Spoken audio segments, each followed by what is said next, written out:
menjadi terang dunia. Itulah tema Sapa Gembala kita pada hari ini. Kamu adalah terang dunia, kata Yesus. Demikianlah hendaknya terangmu bercahaya di depan orang, supaya mereka melihat perbuatanmu yang baik dan memuliakan Bapamu yang di surga. Saudara-saudaraku, di dunia jumlah orang Kristen itu nggak sedikit loh. Jumlahnya ada sekitar 33% dari jumlah penduduk dunia.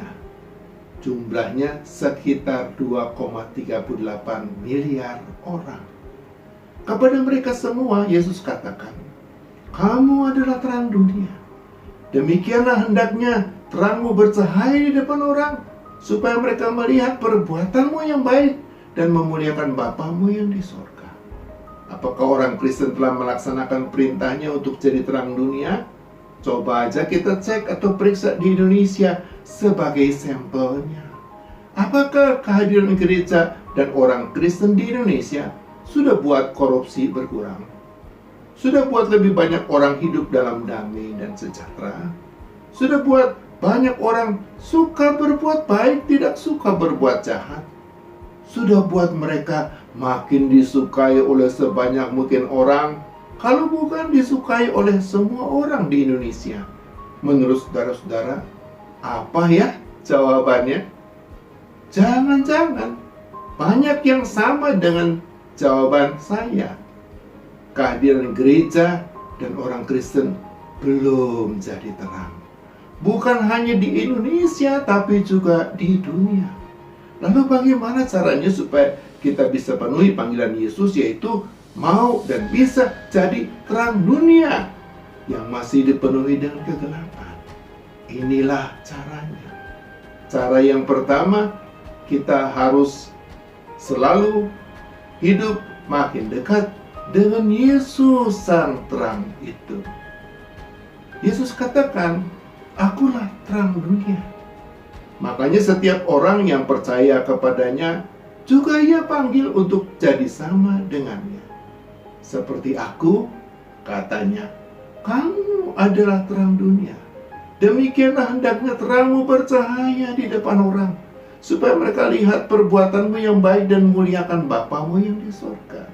Supaya bisa penuhi panggilan itu, Yesus juga panggil tiap orang percaya untuk mau berjalan bersamanya, seperti katanya, barang siapa mengikut aku, ia tidak akan berjalan dalam kegelapan, melainkan ia akan punya terang hidup. Yohanes pasal 8 ayat 12b. Sehari-hari hidup makin dekat dengan Yesus sang terang itu sebetulnya sama dengan hidup makin dekat dengan firman-Nya. Seperti kata pemazmur, firman-firman-Mu memberi terang, memberi pengertian kepada orang-orang bodoh. Mazmur 119 ayat 130. Jadi, makin kita rajin baca, mengerti, dan lakukan firman-Nya, makin kita bisa jadi terang bagi sesama kita di dunia. Seorang pemuda pernah hadir di satu acara reuni.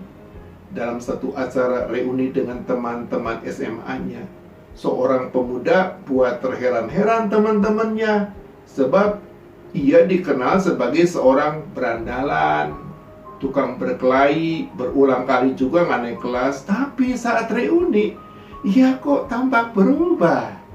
Ia tampil rapi, sopan, dan dia sukses dalam pekerjaannya. Ketika ditanya mengapa ia berubah, ia jawab, teman-teman, kalau hidup saya berubah, itu bukan karena kehebatan diri saya, tapi karena kehebatan kuasa firman Tuhan yang biasa saya baca, saya pahami, dan coba saya lakukan setiap hari.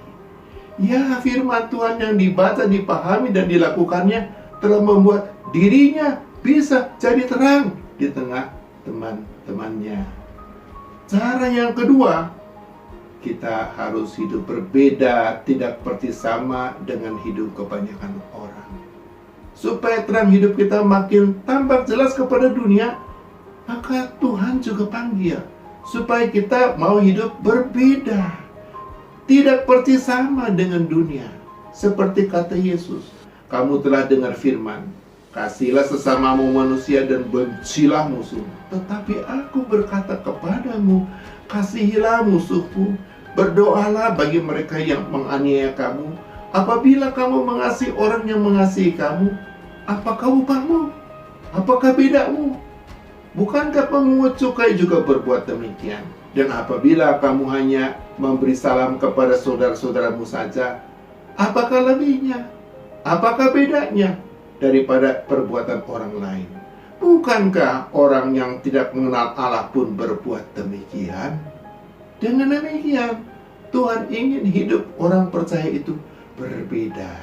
Tidak persis sama dengan hidup orang jahat seperti pemungut cukai, atau orang yang munafik seperti orang Farisi, atau orang yang tidak kenal Tuhan.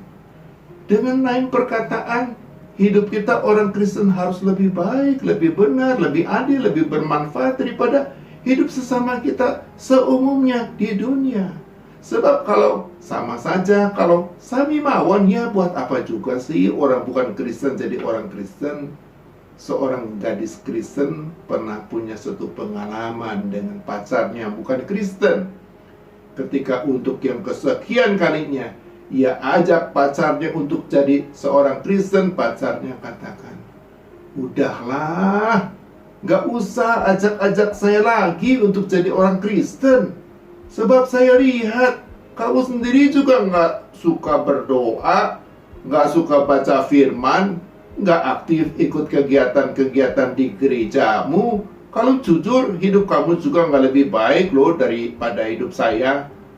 Mendengar jawaban itu, si gadis Kristen jadi merasa amat malu sendiri. Akhirnya yang ketiga, kita harus hidup makin satu dengan sebanyak orang Kristen.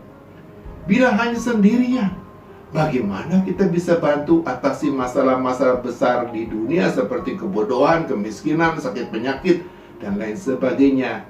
Hanya bila kita satu dan bekerja sama, kita masih mungkin loh bisa mengatasinya. Makanya doa Yesus selalu kepada Bapa di surga adalah, aku berdoa untuk orang-orang yang percaya kepadaku, supaya mereka semua menjadi satu, supaya dunia percaya bahwa Engkaulah yang telah mengutus aku.